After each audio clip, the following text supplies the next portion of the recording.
On est en bull run. Je ne peux pas mieux introduire cette vidéo. Aujourd'hui, je vais être concis, je vais être tranchant aussi.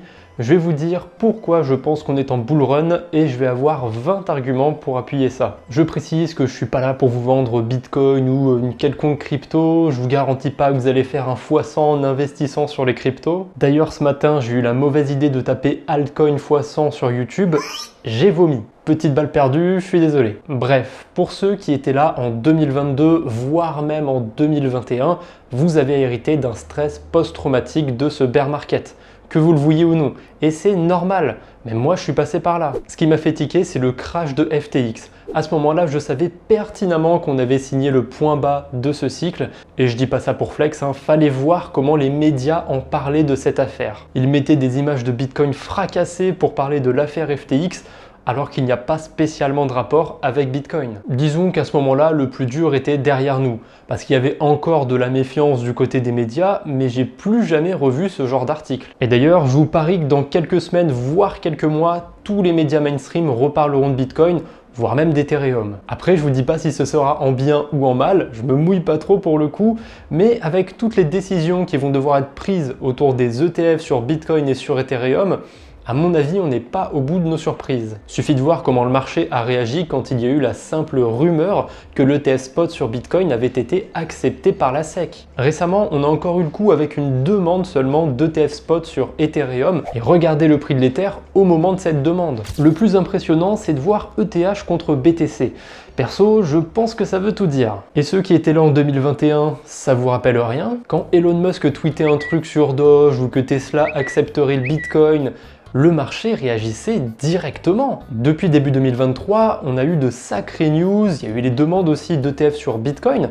Pourtant, les cours n'ont pas tant réagi que ça avant. Alors j'ai pas fini d'étayer mes arguments, mais si jamais vous voulez me contredire, prenez votre meilleure plume et écrivez-moi tout ce que vous voulez en commentaire. Et pour les 20 cuits, restez jusqu'au bout parce que bull run ou pas bull run, vous n'allez pas devenir riche du jour au lendemain. D'ailleurs, vous ferez attention, j'ai pas mis x100 dans le titre, il n'y a pas de lien d'affiliation dans la description. Encore une balle perdue, décidément, je suis désolé. Bon, je vous ai cité Tesla. En 2021, ils ont acheté 43 000 bitcoins à 34 000 $ pièce. Du coup, ils ont mis, attendez, je fais le calcul vite fait, 1,5 milliard de dollars environ. Comme ça, là, paf, sur la table. Boum. Bon, depuis, ils en ont vendu, il y a eu plein de rebondissements, mais ils sont revenus en positif techniquement. Et ça, peu de monde en parle. Par contre, vous inquiétez pas. Quand Tesla, MicroStrategy, Le Salvador, ils sont passés dans le rouge, ah là les médias ils étaient là pour taper sur eux. Maintenant ils sont tous dans le vert et ça ferme bien sa gueule. D'ailleurs MicroStrategy c'est des tchads parce qu'ils ont carrément gagné de l'argent grâce à la faillite d'une banque. Et à votre avis ils ont fait quoi de ces gains suite à la faillite de Silvergate Bank? Vous l'avez deviné, ils ont investi sur Bitcoin, c'est des zinzins. Cette année il y a aussi plein d'affaires qui sont résolues ou qui sont bien avancées. Je pense forcément à FTX. Voilà, SBF il va aller en prison, les clients vont récupérer une partie de l'argent perdu, et a priori ce sera plus de la moitié. Celsius s'est tombé 7 semaines littéralement, le plan de remboursement va être lancé en 2024, et les gens vont récupérer autour de 70-80% de ce qu'ils avaient perdu. Par contre, le seul truc qui peut pas vraiment se résoudre dans les crashs de 2022, c'est Terra Luna, parce que la DeFi, c'est un peu plus le Far West. Maintenant, voyons le côté prix. Je vais me baser uniquement sur Bitcoin, vous comprendrez pourquoi après. Et le jour du crash FTX, ou plutôt dans une fenêtre de 2-3 jours, comme ça je suis sûr de ne pas me tromper, on a eu le point bas du cycle. Bitcoin était venu dans les 15 000 $ et votre serviteur ici présent a call le bottom. J'ai call le bottom, j'ai annoncé le point bas. C'est épinglé depuis que je l'ai tweeté, si vous avez été sur mon profil X, vous l'avez vu. Depuis ce bottom, du coup, on a fait x2 sur Bitcoin. Et je pense que la plupart de vos alts préférés ont bien performé aussi. Alors les doomistes, ils vont me dire que je me mets des étoiles dans les yeux, qu'un x2 c'est rien. Je sais très bien où vous voulez en venir. Vous voulez que je compare avec 2019 En 2019, on a eu un rallye un peu sur la crypto, notamment sur Bitcoin, puisqu'il a fait un x4.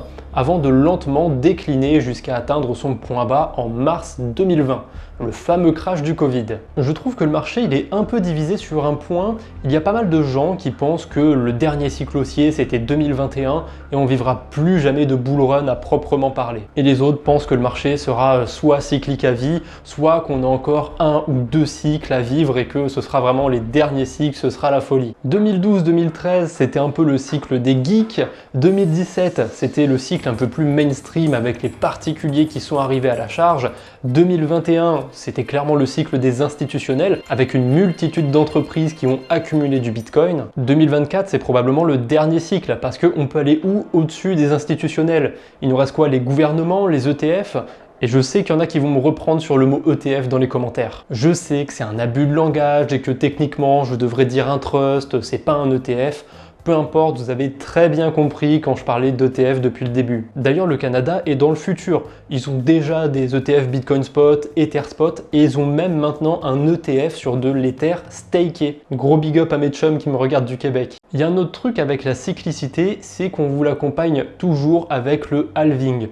Pour ceux qui ne savent pas ce que c'est ce halving, c'est tout simplement la réduction des récompenses sur la blockchain Bitcoin. On est à environ 6 mois du halving au moment où je fais ma vidéo et c'est vrai que dans le passé, on peut remarquer une certaine accélération après ce halving. Et il y a un autre truc qui est assez caractéristique quand on est en bull run, la Bitcoin dominance explose. Alors petit point culture, c'est quoi la dominance? C'est le pourcentage que représente la valeur totale d'une crypto par rapport à toutes les cryptos. Si vous n'avez pas les bases autour des tokenomics, va falloir rattraper ça parce que vous allez vous faire bouffer en 2024. J'ai fait 2 vidéos sur le sujet que vous pourrez voir après si ça vous intéresse. Les liens sont dans la description. Et pour en revenir à la dominance, ça a tendance à faire des points hauts juste avant qu'une altcoin season commence, comme en décembre 2017 ou en janvier 2021. Une altcoin season, c'est tout simplement quand justement les altcoins commencent à prendre un petit peu des parts de marché à Bitcoin, qu'ils performent bien. Et du coup, il se passe quoi en ce moment même? Eh bien, la dominance, elle monte. Et elle monte plutôt bien même. Vous pouvez me dire que je triche avec les graphiques que je vous montre. Et vous n'auriez pas tort. Si je vous affiche le graphique comme ça, d'un coup ça change tout. On peut voir que la dominance monte en ce moment, mais a priori il n'y a pas de quoi s'affoler. Je fais une petite parenthèse, mais avec les graphiques on peut tout vous montrer, on peut tout vous faire croire, donc soyez quand même un petit peu méfiants par rapport à ça. Du coup le truc avec la dominance, c'est qu'au fil du temps, elle va forcément baisser pour Bitcoin. Parce que Bitcoin, il est ce qu'il est, mais avec le temps, il y a d'autres projets qui vont finir par lui prendre des parts de marché. N'en déplaise au maximaliste, désolé les gars. Regardez le top 10 en mai 2013. Il reste encore combien de projets en vie à part Bitcoin? Un seul seulement. D'ailleurs, je vous aurais bien montré le top 20, mais à cette date, CoinMarketCap ne répertorie que 10 cryptos.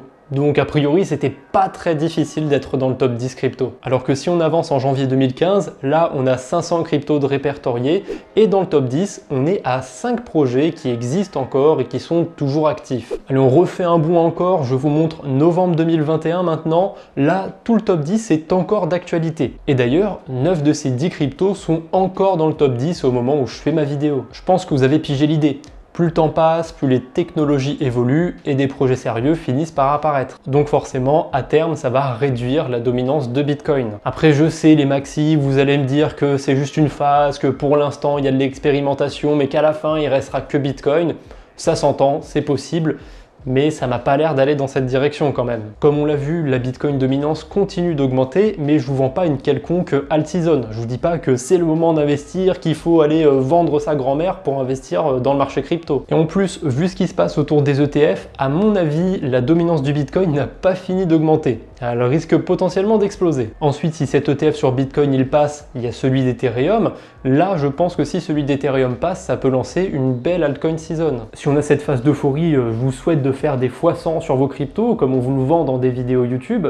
Par contre, il y a le revers de la médaille, vous allez aussi faire des moins 99% aussi vite. Parce que les marchés crypto, ils ont un gros défaut, contrairement aux marchés traditionnels, c'est qu'ils sont très peu liquides. Regardez ce graphique par exemple. En bleu, c'est les bitcoins détenus sur des exchanges. donc Binance, Coinbase et compagnie. Et en noir, c'est le prix du Bitcoin. Alors oui, on peut le voir, la courbe bleue, elle a bien baissé depuis novembre dernier, c'est suite à FTX. Et aujourd'hui, il y a environ 2 millions de Bitcoin sur les exchanges. C'est seulement 10% de la quantité de Bitcoin en circulation. On peut faire un raccourci avec ça, c'est que quand on va mettre 1 dollar dans le marché crypto, en fait, ça va en ajouter 10. Mais c'est pareil quand on sort. Si on sort 1 dollar, c'est comme si ça en retirait 10. C'est le problème quand il y a peu de liquidité. Et ça peut être pire encore quand les carnets des exchanges y sont vides. Récemment, on a eu un beau mouvement haussier sur Bitcoin. On avait un facteur de 100. Quand il y avait 1 dollar qui a été injecté dans le Bitcoin, en fait, ça a ajouté 100 dollars à sa market cap. Parce que les exchanges, ils ont 10% des Bitcoins. Mais tous ces bitcoins, ils sont pas prêts à être vendus maintenant tout de suite. Il y a aussi des gens qui gardent leur BTC sur les exchanges. Ça, je vous le recommande pas de les laisser sur des exchanges, mais il y a des gens qui le font, et vous le faites probablement. Oui, mais si j'ai mes bitcoins sur mon propre portefeuille, à tout moment, je peux les mettre sur un exchange et aller les vendre. Et c'est vrai, même si vos bitcoins sont sur vos portefeuilles, vous pouvez les vendre à tout moment. Mais c'est pas le cas de tous les bitcoins, c'est pas le cas de tout le monde. Satoshi Nakamoto par exemple, il détient plus d'1 million de bitcoins à travers plusieurs adresses et je pense pas qu'il ait pour vocation de bouger ses bitcoins. Il y a des tas d'autres bitcoins qui ont été perdus, il y a plusieurs estimations, ça peut aller de quelques centaines de milliers à quelques millions de bitcoins. Et pour le coup, j'ai contribué un petit peu à tous ces bitcoins qui sont perdus. Personnellement, j'ai perdu environ 100 000 Satoshi. Bon, c'est pas une fortune, mais j'ai quand même contribué. Un autre point très important, c'est l'utilisation du réseau Bitcoin et Ethereum qui commence à atteindre des sommets. Du côté d'Ethereum, on peut voir les frais moyens par heure sur Etherscan et on a atteint un pic à plus de 170 Gwei. Même si ça vous parle pas, ces 170 Gwei, sachez qu'une transaction banale sur Ethereum, c'est 20 Gwei à peu près. Donc 170, c'est beaucoup. Et sur Bitcoin, la puissance de calcul sur le réseau ne fait qu'augmenter. Donc il y a de plus en plus de concurrence pour miner du Bitcoin. Mais parallèlement, je vous l'ai dit, le halving approche, donc il y aura 2 fois moins de nouveaux Bitcoins qui vont être créés. Pour que les mineurs soient aussi rentables après le halving, il faudrait que le Bitcoin augmente. À présent, je ne sais pas comment introduire mes derniers arguments, donc on y va sans transition. En Argentine, le 19 novembre, c'est le second tour des élections. Vous en foutez probablement, mais le favori du second tour, c'est Javier Milei, un candidat qui est pro-Bitcoin. M'allumez pas dans les commentaires, je sais qu'il a d'autres idées sur lesquelles je suis pas raccord avec lui, mais dans cette vidéo, je vois juste l'aspect par rapport aux crypto, par rapport au Bitcoin. Et oui, l'Argentine, c'est pas les USA, mais c'est quand même plus grand que le Salvador. La preuve, regardez, ça c'est l'Argentine, ça c'est le Salvador. C'est quand même beaucoup plus grand. Je pense que c'est visuel là. En plus, ça s'aligne bien avec mon scénario de 2024 où c'est les gouvernements qui commencent à s'intéresser au Bitcoin. Et je parlais des États-Unis, mais il y a aussi les élections qui approchent là-bas, puisque c'est pour fin 2024. Alors fin 2024, c'est pas tellement le présent au moment où je fais ma vidéo, mais la campagne, elle se prépare bien avant fin 2024. Et là-bas aussi, il y a un candidat plutôt pro-Bitcoin aux États-Unis. Il s'agit de Robert Kennedy Jr., qui posséderait des bitcoins d'ailleurs. Bon, il y a carrément un ancien président américain qui a des cryptos et qui a lancé une collection de NFT, mais je pense pas que ce soit un bon exemple. Maintenant que j'en suis rendu là, peut-être que j'omets plein de choses. Je vous ai pas parlé des conflits qu'il y avait dans le monde, etc., des potentielles maladies qui pourraient revenir. Mais pour faire le parallèle avec Bitcoin, à chaque fois, chaque cycle, les gens disent cette fois-ci c'est pas pareil, cette fois-ci est différente. Et je vous dis pas qu'on peut appliquer ça aux conflits qu'il y a dans le monde ou quoi que ce soit, mais il y a quand même une chose, c'est qu'il y a toujours eu des conflits dans le monde et je pense qu'il y en aura toujours malheureusement. Donc je suis pas sûr qu'à lui seul, l'argument des conflits suffise pour discréditer le fait qu'on est en bull run ou qu'on va avoir un bull run. Même s'il faut pas se voiler la face, c'est pas impossible qu'on ait un Black Swan qui nous tombe sur la gueule.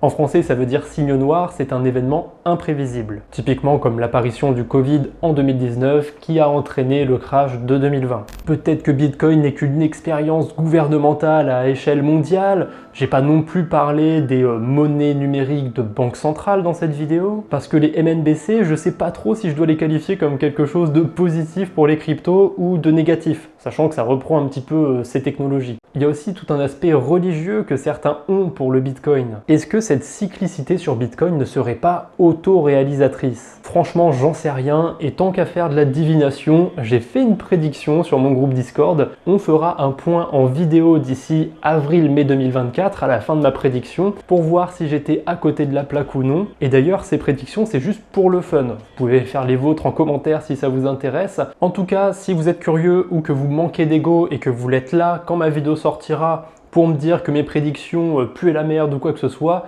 n'hésitez pas à vous abonner pour ne pas rater la vidéo. Et en plus de vos prédictions, vous pouvez aussi me donner vos arguments qui sont en faveur, en défaveur d'un bull run pour Bitcoin. Et si j'ai pas mal d'arguments en défaveur, on pourrait refaire une vidéo tournée dans l'autre sens pour voir pourquoi on n'est pas en bull run, pourquoi le bear market n'est pas fini. Bref, il faut conclure cette vidéo et j'ai fait une phrase toute simple pour cela. Le bull run aura déjà commencé avant même que l'on se rende compte qu'on est en bull run. C'est comme ça et ça a toujours été comme ça.